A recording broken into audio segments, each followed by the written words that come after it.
باہر گرج چمک کے ساتھ موسلا دھار بارش ہو رہی تھی۔ تھانے کی خستہ حال چھت سے ٹپکنے والا پانی ایک پرانی بالٹی میں گر کر عجیب سی آواز پیدا کر رہا تھا۔ رات کے 2 بج چکے تھے اور تھانے کا ماحول عام دنوں کی طرح بوجھل اور تمباکو کی سستی بو سے بھرا ہوا تھا۔ کمرے کے ایک کونے میں رکھی لکڑی کی ٹوٹی ہوئی بینچ پر وہ سمٹی ہوئی بیٹھی تھی۔ اس کے کپڑے بارش میں بھیگ کر اس کے نحیف وجود سے چپک گئے تھے اور سردی اور خوف کی زیادتی سے اس کے دانت بج رہے تھے۔ وہ بمشکل 18 یا 19 سال کی ایک معصوم سی لڑکی تھی جس کی بڑی بڑی سیاہ آنکھوں میں اس وقت دنیا بھر کی وحشت اور بے بسی سمٹی ہوئی تھی۔ اس کے سامنے کرسی پر حوالدار غفور ٹانگ پر ٹانگ رکھے بیٹھا تھا۔ اس کی توند وردی کے بٹنوں سے باہر آنے کو بےتاب تھی اور اس کی لالچی نظریں اس ڈری سہمی لڑکی پر جمی تھیں۔ دیکھو بی بی، تمہاری خالہ نے تھانے میں رپورٹ کی ہے کہ تم نے ان کے گھر سے چوری کی ہے۔ اب چوری کا کیس تو سیدھا حوالات لے کر جاتا ہے۔ غفور نے پان کی پیک تھوکتے ہوئے ایک مکروہ مسکراہٹ کے ساتھ کہا۔ لڑکی نے خوف سے اپنے دوپٹے کو مٹھیوں میں جکڑ لیا۔ میں نے چوری نہیں کی، میں نے بس… اس کی آواز گلے میں ہی گھٹ کر رہ گئی۔ بس کیا؟ غفور نے آگے کی طرف جھکتے ہوئے کہا۔ دیکھو، اگر تم چاہتی ہو کہ میں یہ رپورٹ پھاڑ دوں اور تمہیں جانے دوں تو مجھے کچھ خدمت کا موقع تو دو۔ کچھ پیسے ویسے ہیں تو نکالو، ورنہ اندر جیل کی ہوا کھاؤ گی۔ لڑکی کی آنکھوں سے آنسو ٹوٹ کر بہنے لگے۔ اسے سمجھ نہیں آ رہا تھا کہ وہ اس وحشت ناک جگہ سے کیسے نکلے۔ اچانک تھانے کا بھاری دروازہ ایک زوردار آواز کے ساتھ کھلا۔ بارش کی تیز بو اور ٹھنڈی ہوا کا ایک جھونکا اندر داخل ہوا۔ تھانے میں موجود چند سپاہی جو اونگ رہے تھے ہڑبڑا کر سیدھے کھڑے ہو گئے۔ حوالدار غفور کے چہرے کا رنگ ایسے اڑا جیسے اس نے کوئی بھوت دیکھ لیا ہو۔ دروازے پر ایس پی کبیر شاہ کھڑا تھا۔ 6 فٹ 2 انچ کا دراز قد، چوڑے شانے، گندمی رنگت اور چہرے پر ایک ایسی رعبدار سنجیدگی جو اچھے مجرموں کے پسینے چھڑا دیتی تھی۔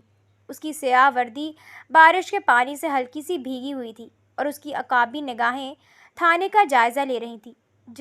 جناب، السلام علیکم سر۔ غفور نے ہڑبڑا کر سیلیوٹ مارا۔ کبیر شاہ نے اس کے سیلیوٹ کا کوئی جواب نہیں دیا۔ اس کے بھاری جوتوں کی آواز تھانے کے فرش پر گونجی اور وہ سیدھا غفور کی میز کے پاس آ کر رکا۔ اس کی نظر بینچ پر سمٹی ہوئی اس لڑکی پر پڑی جو اب اپنے گھٹنوں میں سر دیے سسکیاں لے رہی تھی۔ کبیر کی بھویں تن گئی۔ یہ کون ہے اور اس وقت تھانے میں کیا کر رہی ہے؟ اس کی پاٹدار اور سرد آواز تھانے میں گونجی۔ سر، یہ ایک چور ہے، اس کی سگی خالہ نے اسے پکڑا ہے، گھر سے سامان چرا رہی تھی، غفور نے ہکلاتے ہوئے جواب دیا۔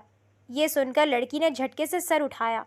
اس کی سوجی ہوئی لال آنکھیں سیدھی کبیر شاہ کی پروقار آنکھوں سے ٹکرائیں۔ کبیر ایک لمحے کے لیے ان آنکھوں میں موجود بے پناہ کرب کو دیکھ کر ٹھٹک گیا۔ وہ مجرموں کو پہچاننے کا ماہر تھا اور وہ آنکھیں کسی چور کی نہیں ہو سکتی تھی۔ لڑکی گھبراہٹ میں جلدی سے کھڑی ہو گئی اور کانپتے ہوئے ہاتھوں کو جوڑ کر بولی، پیسے نہیں ہیں صاحب۔ کبیر شاہ کے ماتھے پر بل پڑ گئے۔ اس نے سوالیہ اور قدرے حیران نظروں سے اس معصوم لڑکی کو دیکھا جسے اپنی ہی خالہ کے گھر چوری کے الزام میں تھانے لایا گیا تھا۔ پیسے؟ کون سے پیسے؟ اور کس نے مانگے تم سے پیسے؟ کبیر نے اپنی آواز کو جتنا ممکن ہو سکا نرم رکھنے کی کوشش کی۔ لڑکی نے ڈرتے ڈرتے اپنی کانپتی ہوئی انگلی غفور کی طرف اٹھائی۔ اس موٹے انکل نے بولا پیسے دے دو، جانے دوں گا۔ اس کی اس بے ساختہ اور معصومانہ بات پر کبیر کے لبوں پر ایک پل کے لیے مسکان آئی جسے اس نے فوراً ضبط کر لیا۔ اس نے اپنی تیز نگاہوں سے اس سپاہی کو گھورا جو اب بری طرح گھبرا گیا تھا اور اس کے ماتھے پر پسینے کے قطرے چمکنے لگے تھے۔ سر، یہ جھوٹ بول رہی ہے سر، میں تو بس… غفور نے صفائی دینی چاہی مگر کبیر کے ایک اشارے نے اسے خاموش کر دیا۔ کبیر نے دوبارہ لڑکی کی طرف دیکھا۔ اس کی حالت بتا رہی تھی کہ وہ کئی دنوں کی بھوکی پیاسی ہے۔ کیوں کی تم نے چوری؟ کبیر نے سنجیدگی سے پوچھا۔ وہ جاننا چاہتا تھا کہ آخر ماجرا کیا ہے۔ اس سوال پر لڑکی کا صبر کا پیمانہ لبریز ہو گیا۔ وہ بچوں کی طرح پھوٹ پھوٹ کر رونے لگی۔ قسم سے چوری نہیں کی، 2 دن ہو گئے تھے، خالہ روٹی نہیں دے رہی تھی، اسی لیے مجبوری میں کی۔ میں چور نہیں ہوں صاحب۔ اس کی آواز میں اتنی سچائی، بے بسی اور درد تھا کہ اس بے سرل لڑکی کو یوں بری طرح روتا دیکھ کبیر کا دل کسی نے مٹھی میں لے لیا۔ اس شخص کا دل جو بڑے سے بڑے قاتل کو دیکھ کر نہیں پسیجتا تھا، آج ایک روٹی چرانے والی لڑکی کے آنسوؤں پر پگھل رہا تھا۔ اسے اس بات پر شدید غصہ آ رہا تھا کہ معاشرہ کس قدر بے حس ہو چکا ہے کہ ایک بچی کو 2 دن بھوکا رکھا گیا اور پھر محض روٹی اٹھانے پر تھانے بھجوا دیا گیا۔ کبیر نے ایک گہری سانس لی اور اپنی مٹھیاں بینچ لیں۔ اس نے غفور کی طرف مڑ کر دیکھا جس کی جان اس وقت نکلی جا رہی تھی۔ غفور؟ کبیر کی آواز میں ایک خطرناک خاموشی تھی۔ اس کی خالہ کی لکھی ہوئی وہ نام نہاد رپورٹ میرے سامنے پھاڑ کر کوڑے میں پھینکو، اور آئندہ اگر تم نے کسی غریب یا بے بس سے رشوت مانگنے کی کوشش کی تو میں یہ وردی تمہارے جسم سے نوچ لوں گا، سمجھ آئی؟ جی سر، بالکل بالکل سر۔ غفور نے کانپتے ہاتھوں سے وہ کاغذ پھاڑا اور ڈسٹ بن میں پھینک دیا۔ کبیر دوبارہ لڑکی کی طرف مڑا۔ وہ ابھی تک رو رہی تھی۔ چلو میرے ساتھ، کبیر نے اپنا ہاتھ ہلکا سا آگے کرتے ہوئے کہا۔ لڑکی نے ڈرتے ہوئے اسے دیکھا۔ اس کی آنکھوں میں ابھی بھی بے یقینی تھی۔ سچ؟ لیکن کہاں؟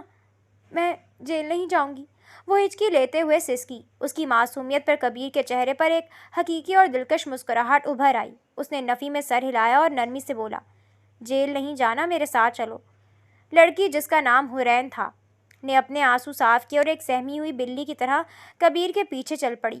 تھانے کا سارا عملہ حیرت سے اپنے سخت گیر ایس پی کو دیکھ رہا تھا، جو آج ایک عام سی لڑکی کو اپنے ساتھ لے کر جا رہا تھا۔ تھانے کے باہر کبیر کی سیاہ رنگ کی ویگو کھڑی تھی۔ اس نے آگے بڑھ کر گاڑی کی پچھلی سیٹ کا دروازہ کھولا۔ بیٹھو، اس نے مختصر حکم دیا۔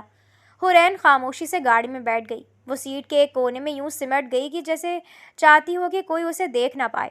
کبیر ڈرائیونگ سیٹ پر بیٹھا اور گاڑی سٹارٹ کی۔ گاڑی کے اندر ایک خاموشی چھائی ہوئی تھی۔ صرف باہر گرنے والی بارش کی آواز اور ونڈ اسکرین پر چلنے والے وائپرز کی آواز آ رہی تھی۔ ہیٹر کی گرم ہوا نے حورین کے جمے ہوئے وجود کو کچھ راحت دی، مگر اس کا دل ابھی بھی زور زور سے دھڑک رہا تھا۔ وہ ایک اجنبی مرد کی گاڑی میں تھی جسے وہ جانتی تک نہیں تھی، سوائے اس کے کہ وہ ایک پولیس والا ہے۔ کبیر نے ریئر ویو مرر سے اسے دیکھا۔ وہ ابھی تک ہلکا ہلکا کانپ رہی تھی اور اس کی نظریں اپنے قدموں پر جمی تھیں۔ تمہارا نام کیا ہے؟ کبیر نے آخر کار خاموشی توڑی۔ حورین، اس نے دھیمی آواز میں جواب دیا۔ والدین کہاں ہیں تمہارے؟ خالہ کے پاس کیوں رہتی ہو؟ کبیر کی تفتیشی عادت یہاں بھی حاوی تھی۔ امی ابو کئی سال پہلے ایک ایکسیڈنٹ میں فوت ہو گئے تھے۔ اس کے بعد خالہ نے مجھے اپنے پاس رکھ لیا۔ گھر کا سارا کام کرواتی ہیں اور مارتی بھی ہیں۔ یہ کہتے ہوئے اس کی آواز پھر سے بھر آئی۔ کبیر نے زور سے اسٹیئرنگ وہیل کو دبوچ لیا۔ اور آج کیا ہوا تھا؟ میں نے کل سے کچھ نہیں کھایا تھا۔ آج جب میں نے رات کو کچن میں جا کر بچی ہوئی آدھی روٹی اٹھائی تو خالہ جاگ گئیں۔ انہوں نے مجھ پر چوری کا الزام لگا دیا اور اپنے بیٹے سے کہہ کر مجھے تھانے چھوڑ گئیں۔ وہ کہہ رہی تھی کہ اسے سبق سکھانا ضروری ہے۔ حورین نے ہچکیاں لیتے ہوئے پوری بات بتا دی۔ جاہل عورت، کبیر کے منہ سے بے ساختہ نکلا۔ کچھ دیر بعد گاڑی ایک شاندار اور پرتعیش گھر کے بڑے سے آہنی دروازے کے سامنے رکی۔ چوکی دار نے فوراً گیٹ کھولا اور کبیر نے گاڑی پورچ میں کھڑی کر دی۔ یہ کبیر شاہ کا گھر تھا، ایک بڑا خوبصورت مگر کس حد تک ویران گھر۔ نیچے اترو، کبیر نے گاڑی بند کرتے ہوئے کہا۔ حورین ڈرتے ڈرتے باہر نکلی۔ اس نے اتنی بڑی اور شاندار حویلی اپنی زندگی میں نہیں دیکھی تھی۔ وہ خوفزدہ تھی کہ کہیں یہ خواب نہ ہو، یا اس سے بھی بدتر کہیں اس پولیس والے کا کوئی اور ارادہ نہ ہو۔ کبیر اسے لے کر لاؤنج میں آیا۔ گھر کے اندر کی گرمائش اور عالی شان سجاوٹ دیکھ کر حورین کی آنکھیں چندھیا گئیں۔ بی جان، کبیر نے قدرے اونچی آواز میں پکارا۔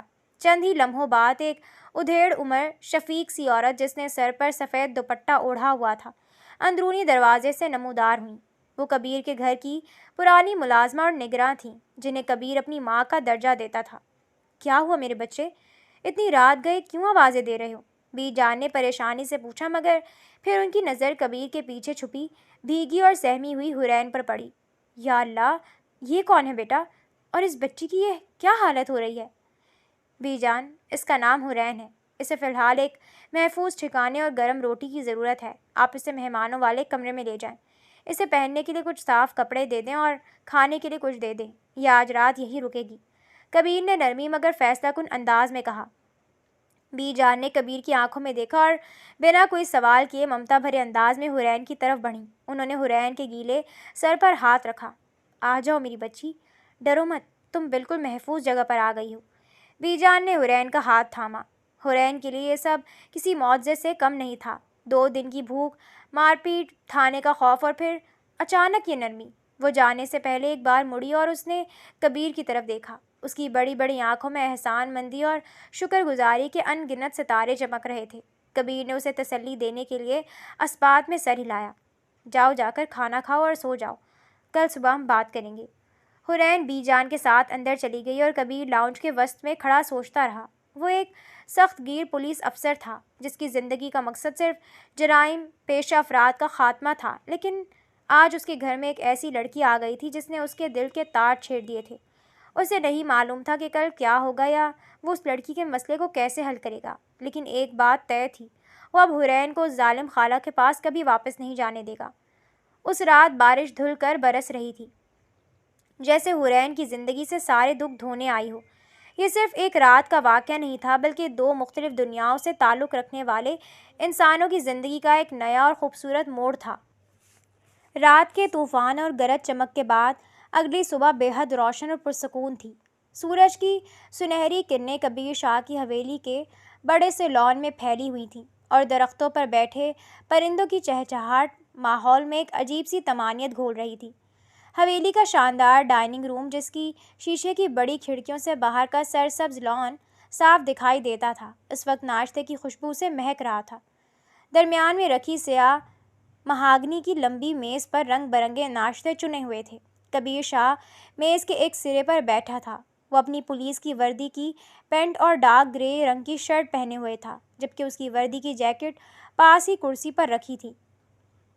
اس کے ایک ہاتھ میں چائے کا مگ تھا اور دوسرے ہاتھ سے وہ صبح کا اخبار پلٹ رہا تھا، لیکن اس کی توجہ اخبار پر کم اور رات والے واقعے پر زیادہ تھی۔ اچانک ڈائننگ روم کے دروازے پر ایک ہلکی سی آہٹ ہوئی۔ کبیر نے اخبار سے نظریں ہٹائیں تو دروازے پر حورین کھڑی تھی۔ اس نے بی جان کا دیا ہوا ہلکے گلابی رنگ کا ایک سادہ سا سوٹ پہن رکھا تھا، جو اس کے دبلے پتلے وجود پر تھوڑا کھلا لگ رہا تھا۔ رات کی بارش اور تھکاوٹ کے بعد اچھی نیند اور گرم پانی کے غسل نے اس کے چہرے کی زردی کچھ کم کر دی تھی، لیکن اس کی بڑی سیاہ آنکھوں میں ابھی بھی ایک انجانا سا خوف اور جھجک تیر رہی تھی۔ وہ ڈری سہمی سی اطراف کا جائزہ لے رہی تھی، جیسے اتنے بڑے اور عالیشان گھر میں خود کو بالکل اجنبی اور غیر متعلقہ محسوس کر رہی ہو۔ کبیر نے اسے یوں دروازے پر ہچکچاتا دیکھ کر اخبار ایک طرف رکھ دیا۔ اس نے ہلکا سا گلا صاف کیا تاکہ حورین کی توجہ اپنی جانب کھینچ سکے۔ آجا حورین، وہاں دروازے پر کیوں کھڑی ہو؟ کبیر کی آواز میں ایک ایسا ٹھہراؤ اور نرمی تھی جس نے حورین کے دل کو تھوڑا حوصلہ دیا۔ حورین نے ہچکچاتے ہوئے قدم آگے بڑھائے اور میز کے دوسرے سرے پر کبیر سے کافی فاصلے پر رکھی ایک کرسی پر نظریں جھکا کر بیٹھ گئی۔ اس کے ہاتھ ابھی بھی بے چینی سے اس کے دوپٹے کے پلو کو مروڑ رہے تھے۔ اسی اثناء میں بی جان کچن سے گرم گرم پراٹھے اور انڈے لے کر آئیں۔ حورین کو بیٹھا دیکھ کر ان کے چہرے پر ایک شفیق مسکراہٹ ابھر آئی۔ ارے واہ، میری بچی تو جاگ گئی۔ رات کو نیند تو اچھی آئی نا؟ بی جان نے اس کے آگے پلیٹ رکھتے ہوئے محبت سے پوچھا۔ جی بی جان، حورین نے دھیمی سی آواز میں جواب دیا اور بمشکل ان کی طرف دیکھ کر مسکرانے کی کوشش کی۔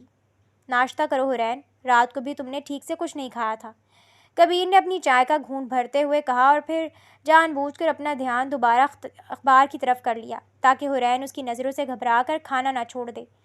حورین نے کانپتے ہاتھوں سے نوالا توڑا۔ کئی دنوں کی بھوک کے بعد اتنا اچھا کھانا اس کے سامنے تھا، مگر اس کا حلق جیسے خشک ہو رہا تھا۔ کبیر کنکھیوں سے اس کی اس ہچکچاہٹ کو محسوس کر رہا تھا۔ اس نے سوچا کہ ماحول کو تھوڑا ہلکا پھلکا کیا جائے۔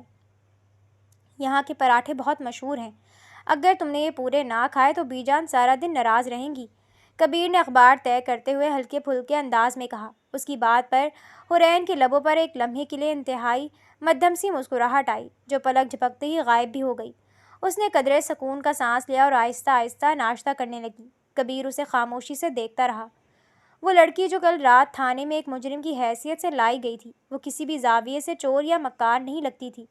اس کی معصومیت اور سادگی اس کے ہر عمل سے عیاں تھی۔ کبیر نے چائے کا مگ میز پر رکھا اور اپنے ہاتھ آپس میں جوڑتے ہوئے قدرے سنجیدگی سے بولا، حورین، میں جانتا ہوں کہ کل رات جو کچھ ہوا وہ تمہارے لیے بہت تکلیف دہ تھا، لیکن اب تم یہاں محفوظ ہو۔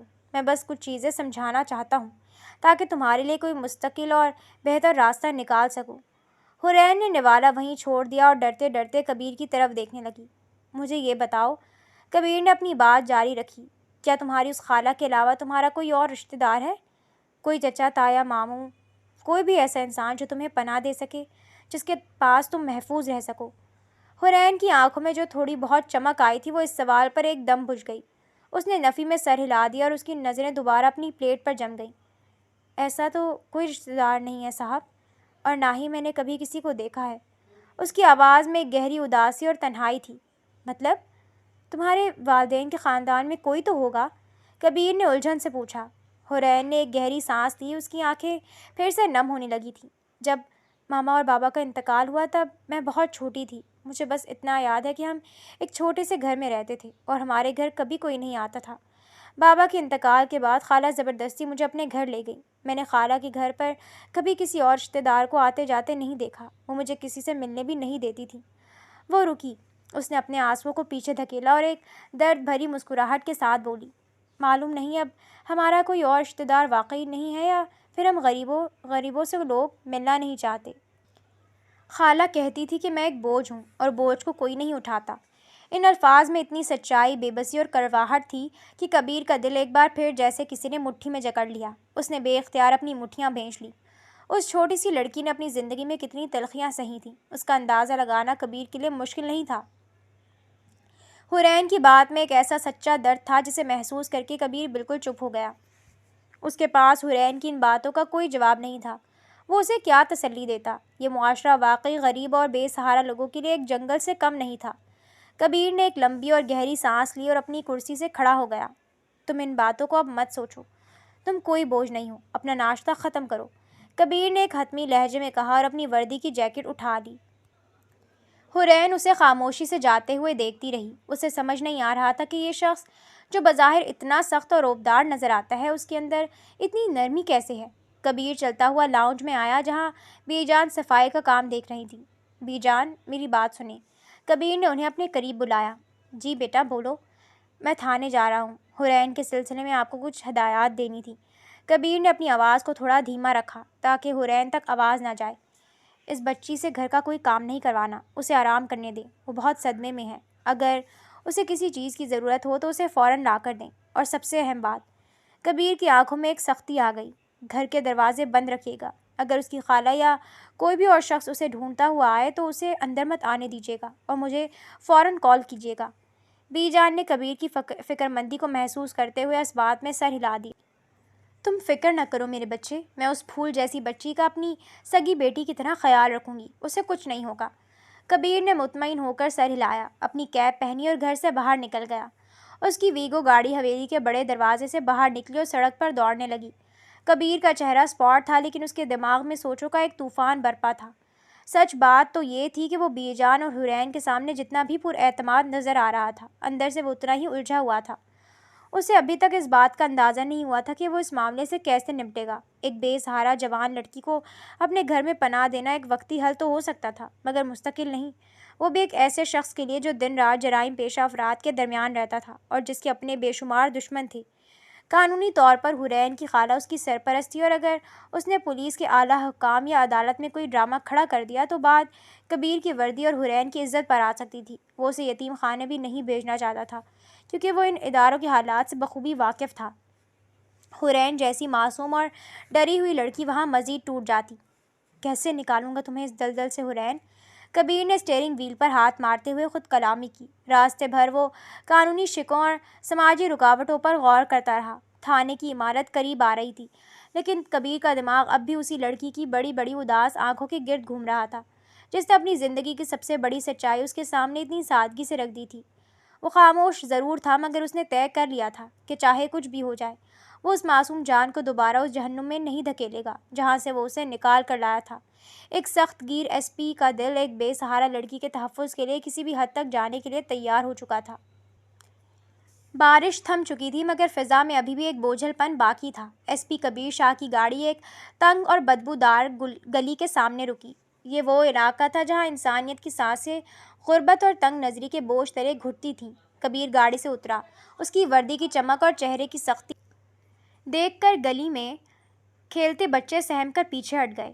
وہ سیدھا ذکیہ بیگم کے گھر کے سامنے رکا اور زور سے دروازہ کھٹکھٹایا۔ کون ہے بھائی؟ ابھی آئی۔ اندر سے ایک کرخت آواز آئی اور پھر دروازہ کھلا۔ سامنے ذکیہ بیگم کھڑی تھی۔ وہی عورت جس نے کل رات ایک معصوم بچی کو پولیس کے حوالے کیا تھا۔ کبیر کو سامنے دیکھ کر اس کے چہرے کی رنگت ایک دم اڑ گئی۔ ایس پی صاحب، آپ یہاں؟ اس نے ہکلاتے ہوئے پوچھا۔ کبیر نے اسے بولنے کا موقع دیے بغیر اندر قدم رکھا اور کرسی کھینچ کر بیٹھ گیا۔ اس کی نظریں ذکیہ بیگم کے چہرے پر پیوست تھیں۔ ذکیہ بیگم، آپ کو اندازہ ہے کہ آپ نے کیا کیا ہے؟ کبیر کی آواز میں ایک ایسی گونج تھی کہ جس نے ذکیہ کے 14 طبق روشن کر دیے تھے۔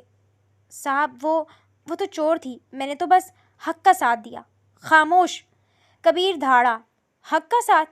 آپ نے ایک جھوٹا کیس بنایا، ایک بے سہارا بچی پر چوری کا الزام لگایا اور پھر تھانے میں سپاہی کو رشوت دینے کی کوشش کی تاکہ وہ اسے تشدد کا نشانہ بنائے۔ آپ کو اندازہ ہے کہ ان جرائم کی سزا کیا ہے؟ ذکیہ بیگم کے پیروں تلے سے زمین نکل گئی۔ وہ پولیس اور قانون کے داؤ پیچ سے اچھی طرح واقف تھی۔ وہ فوراً فرش پر بیٹھ گئی اور کبیر کے جوتوں کے قریب ہاتھ جوڑ کر رونے لگی۔ صاحب، ایک بار معاف کر دو، اللہ کی قسم آئندہ ایسی غلطی نہیں ہوگی۔ میں تو بس غصے میں تھی، مجھے نہیں معلوم تھا کہ بات اتنی بڑھ جائے گی۔ میری توبہ صاحب، بس اس بار چھوڑ دیں۔ وہ بری طرح منتیں کر رہی تھی۔ کبیر نے نفرت سے اسے دیکھا۔ اسے معلوم تھا کہ آنسو جھوٹے ہیں، مگر وہ ابھی اسے گرفتار نہیں کرنا چاہتا تھا۔ اس کا مقصد حرین کو ایک قانونی تحفظ دینا تھا۔ سنو ذکیہ بیگم، ابھی تو میں تمہیں گرفتار نہیں کر رہا، لیکن یاد رکھنا، میرا ایک سپاہی اس گھر پر نظر رکھے گا۔ آئندہ اگر حرین کو ایک خراش بھی آئی یا تم نے دوبارہ کوئی ایسا ڈرامہ کیا تو تمہیں ایسی جیل میں ڈالوں گا جہاں سے تمہاری لاش ہی باہر آئے گی۔ ذکیہ نے لرزتے ہوئے سر ہلایا۔ جی صاحب، جی صاحب، جو آپ کہیں گے۔ شام کو تھانے آ کر حرین کو لے جانا، اور یاد رہے اسے کھانا اور چھت فراہم کرنا تمہاری ذمہ داری ہے، احسان نہیں۔ کبیر یہ کہہ کر اٹھا اور باہر نکل گیا۔ شام کے وقت جب حرین کو معلوم ہوا کہ اسے واپس جانا ہے تو اس کے چہرے پر موت جیسی زردی چھا گئی۔ وہ بی جان کے پلو سے لپٹ گئی۔ نہیں بی جان، مجھے وہاں مت بھیجیں، وہ مجھے مار ڈالیں گی۔ وہ خالہ نہیں، وہ تو جلاد ہیں۔ حرین کی سسکیاں پورے گھر میں گونج رہی تھیں۔ کبیر لاؤنج میں کھڑا اسے دیکھ رہا تھا۔ اس کا دل کٹ رہا تھا، مگر وہ ایک پولیس افسر تھا۔ وہ کسی بچی کو زبردستی اپنے گھر میں نہیں رکھ سکتا تھا جب تک کہ کوئی قانونی بنیاد نہ ہو۔ حرین، میری بات سنو۔ کبیر اس کے قریب آیا اور گھٹنوں کے بل بیٹھ کر اس کے چہرے کے قریب آیا۔ میں نے تمہاری خالہ کو اچھی طرح سمجھا دیا ہے، وہ اب تمہیں کچھ نہیں کہیں گی۔ اگر انہوں نے ذرا سی بھی بدتمیزی کی تو میں وہاں پہنچ جاؤں گا۔ تمہیں جانا ہوگا کیونکہ یہی قانون ہے۔ حرین نے آنسوؤں بھری نظروں سے کبیر کو دیکھا۔ صاحب، آپ بہت اچھے ہیں، لیکن آپ ان کو نہیں جانتے، وہ انسان نہیں ہیں۔ حرین بے بسی سے بولی، لیکن کبیر بھی بے بس تھا۔ مجبوراً حرین کو ذکیہ بیگم کے ساتھ جانا پڑا۔ جب وہ گاڑی میں بیٹھ کر جا رہی تھی تو اس نے مڑ کر ایک آخری بار کبیر کو دیکھا۔ وہ خاموش فریاد کبیر کے پور پور میں اتر گئی۔ اس کے جانے کے بعد گھر اتنا خاموش اور ویران ہو گیا کہ کبیر کو سانس لینا دوبھر محسوس ہونے لگا۔ اسے اپنے سینے میں کچھ عجیب سا، کچھ بوجھل سا محسوس ہو رہا تھا جسے وہ نام نہیں دے پا رہا تھا۔ وقت گزرتا گیا مگر کبیر شاہ کے ذہن سے وہ معصوم چہرہ نہ نکل سکا۔ وہ اکثر فائلیں دیکھتے دیکھتے رک جاتا اور اسے حرین کی وہ آواز یاد آتی، پیسے نہیں ہیں صاحب۔ وہ اپنے سر کو جھٹک دیتا۔ میں کیوں اسے سوچ رہا ہوں؟ وہ صرف ایک کیس تھا، ایک عام سی لڑکی، میرا اس سے کیا تعلق؟ وہ خود کو سمجھانے کی کوشش کرتا مگر دل تھا کہ مانتا ہی نہ تھا۔ وہ ہر دوسرے دن ہی جان سے پوچھتا کہ کیا حرین کا کوئی فون آیا ہے، کیا اس نے رابطہ کیا، مگر وہاں سے خاموشی ہی ملتی۔ 1 مہینے سے زائد کا عرصہ گزر چکا تھا۔ ایک دن کبیر دفتر میں بیٹھا تھا کہ اچانک اس کا دل بہت بے چین ہونے لگا۔ اسے ایسا محسوس ہوا جیسے کہیں کوئی بہت بڑی زیادتی ہو رہی ہے۔ اس نے گھڑی دیکھی، شام کے 5 بج رہے تھے۔ اس نے فائل بند کی، اپنی کیپ اٹھائی اور سیدھا ذکیہ بیگم کے گھر کی طرف نکل پڑا۔ جیسے ہی وہ اس گلی میں پہنچا اسے وہاں غیر معمولی چہل پہل نظر آئی۔ کچھ لوگ گھر کے باہر جمع تھے اور اندر سے کسی کے چیخنے اور رونے کی آواز آ رہی تھی۔ کبیر کے قدموں تلے سے زمین نکل گئی جب اس نے حرین کی آواز پہچانی۔ وہ تیزی سے اندر داخل ہوا۔ صحن میں جو منظر تھا اس نے کبیر کے خون کی گردش روک دی۔ ذکیہ بیگم ایک موٹی چھڑی لیے حرین کو بری طرح مار رہی تھی، جبکہ حرین زمین پر ڈھیر تھی۔ اس کا لباس پھٹا ہوا تھا اور وہ درد سے تڑپ رہی تھی۔ پاس ہی ایک بوڑھا بدصورت شخص بیٹھا دانت نکال کر ہنس رہا تھا۔ یہ سب کیا ہو رہا ہے؟ کبیر کی دھاڑ نے سب کو ساکت کر دیا۔ ذکیہ بیگم نے مڑ کر دیکھا تو کبیر کو سامنے پا کر اس کے ہاتھ سے چھڑی گر گئی۔ صاحب، آپ یہاں؟ کبیر حرین کی طرف لپکا جو نیم بے ہوشی کی حالت میں تھی۔ اس کا چہرہ سوجا ہوا تھا اور اس کی آنکھیں جیسے اندر دھس گئی تھی۔ وہ 1 مہینے میں آدھی رہ گئی تھی۔ یہ سب کیا ہے؟ میں نے تمہیں کیا کہا تھا؟ کبیر نے غصے سے زکیہ کو کندھوں سے پکڑ لیا۔ صاحب یہ میری بچی ہے، میں اس کا نکاح کر رہی ہوں، آج اس کا نکاح ہے اس سیٹھ صاحب سے۔ زکیہ نے اس بوڑھے کی طرف اشارہ کیا۔ کبیر کو سب سمجھ آ گیا۔ زکیہ نے حرین کا سودا کر دیا تھا۔ وہ معصوم لڑکی جس کی ابھی کھیلنے کودنے کی عمر تھی، اسے ایک بوڑھے شخص کے ہاتھوں بیچ دیا گیا تھا۔ کبیر کے دل پر جیسے کسی نے زوردار گھوسا مارا ہو۔ تمہیں شرم نہیں آتی؟ اپنی ہی بانجی کا سودا کرتے ہوئے۔ یہ آدمی اس کے باپ کی عمر کا ہے، کبیر نے غصے سے کہا۔ زکیہ بیگم جو اب تک ڈر رہی تھی اب دفاعی انداز میں آ گئی۔ اسے لگا کہ اگر آج وہ نہ بولی تو اس کے ہاتھ سے وہ بھاری رقم نکل جائے گی جو اسے اس نکاح کے بدلے ملنی تھی۔ او ہو صاحب، بڑی ہمدردی جاگ رہی ہے آپ کے دل میں۔ آخر کیا لگتی ہے یہ آپ کی؟ کیوں بار بار ہمارے گھر چلے آتے ہیں؟ زکیہ نے تیکھے لہجے میں کہا۔ کبیر خاموش رہا۔ اس کی آنکھیں غصے سے لال ہو رہی تھیں۔ سچ تو یہ ہے صاحب کہ اس رات تھانے میں آپ نے اس کے ساتھ مزے کیے تھے، تبھی تو یہ آپ کے سر چڑھ گئی ہے۔ آپ کو اس کی اتنی فکر کیوں ہے؟ کیا آپ کی یہ وہی لگتی ہے جس کا نام بھی لیتے ہوئے مجھے شرم آ رہی ہے؟ زکیہ کے ان الفاظ نے جیسے کبیر کے ضبط کا آخری بندھن بھی توڑ دیا۔ اس کا ہاتھ اٹھا، وہ اسے جان سے مار دینا چاہتا تھا، مگر وہ رک گیا۔ اس نے محسوس کیا کہ اس عورت کی زبان کا علاج تھپڑ نہیں بلکہ کچھ اور ہے۔ اس نے زمین پر پڑی حرین کی طرف دیکھا جو التجا بھری نظروں سے اسے دیکھ رہی تھی، جیسے کہہ رہی ہو کہ صاحب مجھے بچا لیں۔ کبیر نے ایک لمبی سانس لی۔ اس کے چہرے پر ایک سکون آ گیا جو کسی بڑے طوفان سے پہلے ہوتا ہے۔ اس نے پاس کھڑے نکاح خواں کی طرف دیکھا جو یہ سب تماشا دیکھ رہا تھا۔ مولوی صاحب، کاغذات نکالیں، اس سیٹ کا نام کاٹیں اور میرا نام لکھیں۔ پورے کمرے میں سناٹا چھا گیا۔ زکیہ بیگم کی آنکھیں پھٹی کی پھٹی رہ گئیں۔ کیا مطلب؟ زکیہ ہکلائی۔ مطلب یہ کہ آج حرین کا نکاح ہوگا، مگر اس بوڑھے سے نہیں، مجھ سے۔ یہ آج سے ایس پی کبیر شاہ کی بیوی ہوگی۔ اور زکیہ بیگم، اگر اب تم نے ایک لفظ بھی بولا تو تمہاری زبان تمہارے حلق سے نکال لوں گا۔ کبیر نے حرین کا ہاتھ تھاما۔ اس کا ہاتھ برف کی طرح ٹھنڈا تھا۔ اس نے حرین کی آنکھوں میں دیکھا جہاں اب خوف نہیں بلکہ ایک عجیب سا اطمینان تھا۔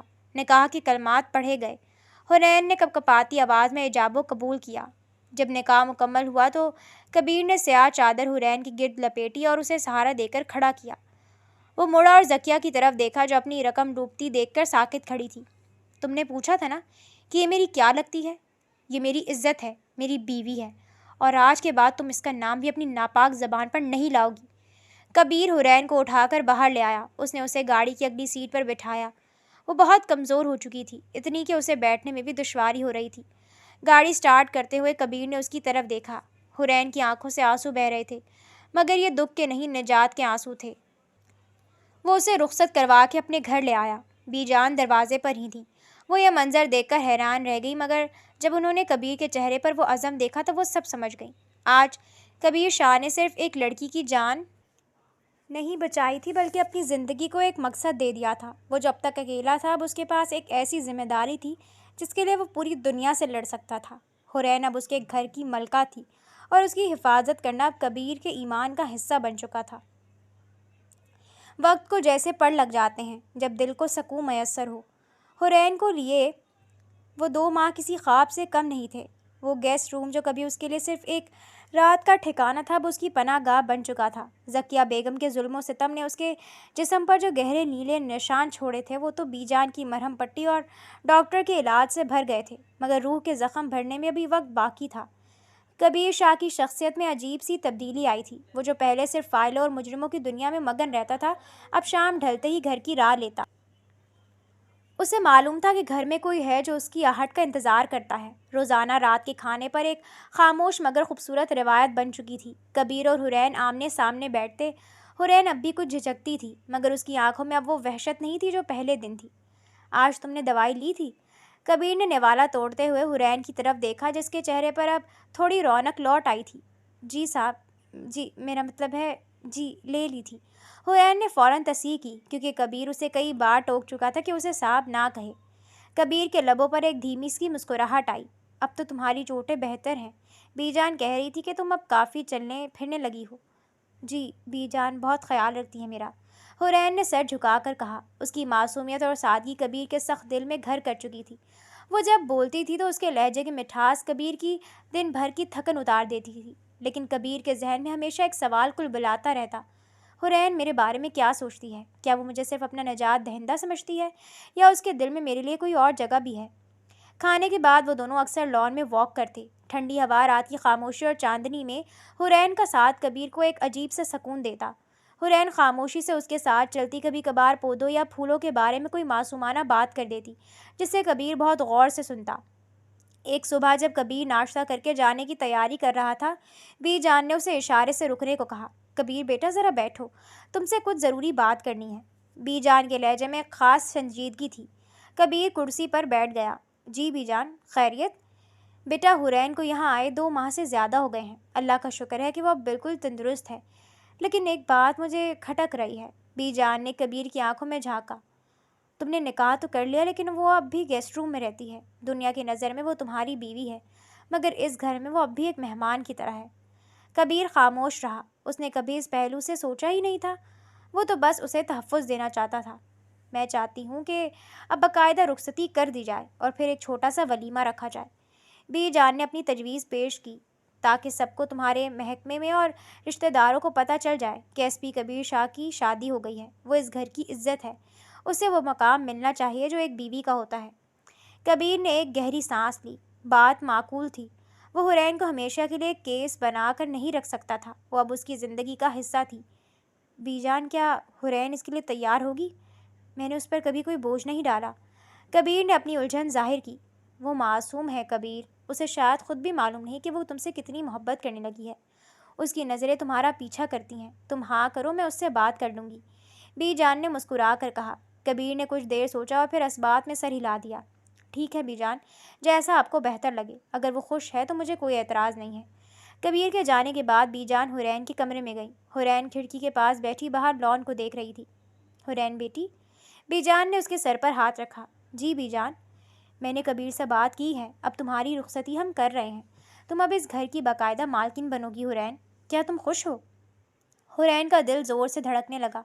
اس کے ذہن میں کبیر کا وہ روبدار مگر مہربان چہرہ گھوم گیا۔ وہ شخص جس نے اسے جہنم سے نکالا، جس نے اسے عزت دی، جس نے کبھی اسے بری نظر سے نہیں دیکھا، کیا وہ واقعی اس کی بیوی بننے جا رہی تھی؟ بی جان، وہ بہت اچھے ہیں، میں تو ان کے پیروں کی خاک بھی نہیں ہوں۔ حرین کی آنکھوں میں آنسو آ گئے۔ اگر وہ چاہتے ہیں تو میں حاضر ہوں، میری زندگی تو ویسے ہی ان کی امانت ہے۔ بی جان نے اسے گلے لگا لیا۔ وہ تمہارا بہت خیال رکھے گا، دیکھنا۔ رخصتی کا دن بہت سادہ مگر پروقار تھا۔ حرین کو سرخ جوڑے میں سجایا گیا تھا۔ وہ بلا کی خوبصورت لگ رہی تھی، جیسے کوئی پری زمین پر اتر آئی ہو۔ کبیر جب اسے دیکھنے کمرے میں آیا تو ایک لمحے کے لیے اس کی سانسیں رک گئیں۔ اس نے حرین کے پاس جا کر اس کے دل پر ہاتھ رکھا۔ حرین، میں شاید دنیا کا سب سے بہترین انسان نہ ہوں اور میرا کام بھی بہت خطرناک ہے، لیکن میں وعدہ کرتا ہوں کہ جب تک میں زندہ ہوں تمہیں کبھی کسی دکھ کا سامنا نہیں کرنا پڑے گا۔ حرین نے سر اٹھا کر اس کی آنکھوں میں دیکھا۔ اس بار اس کی آنکھوں میں جھجک نہیں تھی، بلکہ ایک گہرا یقین تھا۔ اس نے دھیرے سے کبیر کا ہاتھ تھام لیا۔ آپ میرے لیے سب کچھ ہیں، میرے صاحب بھی، میرے محافظ بھی اور میرے شریک حیات بھی۔ حرین کی اس پہلی اعترافی بات نے کبیر کے دل کے سارے بندھن کھول دیے۔ اگلے چند دنوں میں ایک سادہ سا ولیمہ ہوا جس میں کبیر کے قریبی دوستوں اور افسران نے شرکت کی۔ سب حرین کی سادگی اور حسن سے متاثر ہوئے بغیر نہ رہ سکے۔ اب حرین گیسٹ روم میں نہیں بلکہ کبیر کے کمرے میں اس کے دل کے قریب تھی۔ وہ جو کبھی ایک بھوکی پیاسی لڑکی کے طور پر تھانے لائی گئی تھی، آج ایک طاقتور افسر کی شریک سفر بن چکی تھی۔ کبیر کو اب اس بات کی پرواہ نہیں تھی کہ دنیا کیا کہے گی، کیونکہ اسے اپنی زندگی کی سب سے بڑی جیت مل چکی تھی۔ وہ دونوں اب صرف ایک دوسرے کے نہیں تھے بلکہ ایک دوسرے کی طاقت بن چکے تھے۔ حرین کی معصومیت نے کبیر کی زندگی کے خالی پن کو بھر دیا تھا اور کبیر کے سائے نے حرین کو دنیا کے ہر ڈر سے آزاد کر دیا تھا۔ ولیمے کی تقریب کے کچھ دن بعد کی ایک خاموش اور سحر انگیز رات تھی۔ شہر کے ہنگاموں سے دور کبیر شاہ کی حویلی کا اوپری ٹیرس سفید چاندنی میں نہایا ہوا تھا۔ فضا میں رات کی رانی کی بھینی بھینی خوشبو رچی بسی تھی اور ٹھنڈی ہوا کے جھونکے پردوں سے اٹکیلیاں کر رہے تھے۔ کبیر، جو اب اپنی پولیس کی سخت وردی کے بجائے سفید کاٹن کے کرتے پاجامے میں ملبوس تھا، ٹیرس کی منڈیر سے ٹیک لگائے دور آسمان پر چمکتے ستاروں کو دیکھ رہا تھا۔ اس کے چہرے پر وہ مخصوص سختی اب کہیں غائب تھی۔ اس کی جگہ ایک گہری ممنونیت اور سکون نے لے لی تھی۔ تبھی پیچھے سے اسے پائل کی ہلکی سی چھنکار سنائی دی۔ اسے مڑ کر دیکھنے کی ضرورت نہیں تھی۔ وہ اس خوشبو اور ان قدموں کی چاپ کو اب ہزاروں میں پہچان سکتا تھا۔ حرین دبے پاؤں اس کے قریب آئی۔ اس نے ہلکے فیروزی رنگ کا ریشمی جوڑا پہن رکھا تھا جس پر چاندی کے کام کی ہلکی سی چمک چاند کی روشنی میں مزید نکھر رہی تھی۔ اس کے کھلے بال کمر پر بکھرے ہوئے تھے اور ماتھے پر ایک چھوٹی سی بندیا اس کی معصومیت کو چار چاند لگا رہی تھی۔ آپ ابھی تک سوئے نہیں؟ حرین نے دھیمی اور شہد جیسی میٹھی آواز میں پوچھا۔ وہ اب پہلے کی طرح ڈرتی نہیں تھی، مگر اس کے لہجے میں ابھی بھی ایک پیاری سی جھجک باقی تھی۔ کبیر نے مڑ کر اسے دیکھا۔ اس کی نظروں میں موجود ستائش نے حرین کے گالوں پر گلابی رنگت بکھیر دی۔ کبیر نے ہاتھ بڑھا کر اس کا نرم و نازک ہاتھ تھاما اور اسے اپنے قریب کر لیا۔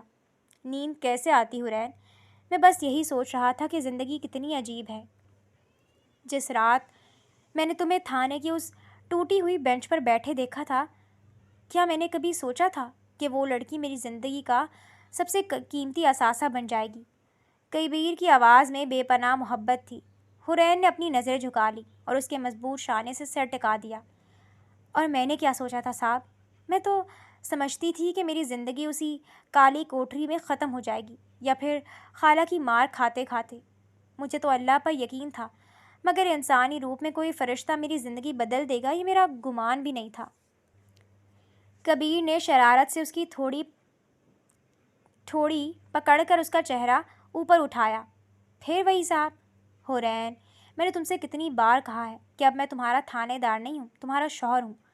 حرین کھلکھلا کر ہنس دی اور اس کی ہنسی کی آواز ٹیرس میں کسی سریلے ساز کی طرح گونجی۔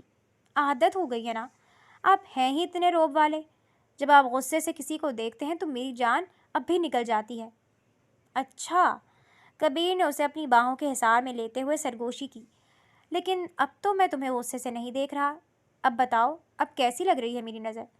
حرین کی سانسیں بے ترتیب ہونے لگی۔ اس نے کبیر کی آنکھوں میں دیکھا جہاں صرف اور صرف اس کے لیے دیوانگی اور چاہت تھی۔ اس نے اپنا ہاتھ کبیر کے سینے پر رکھا جہاں اس کا دل زور زور سے دھڑک رہا تھا۔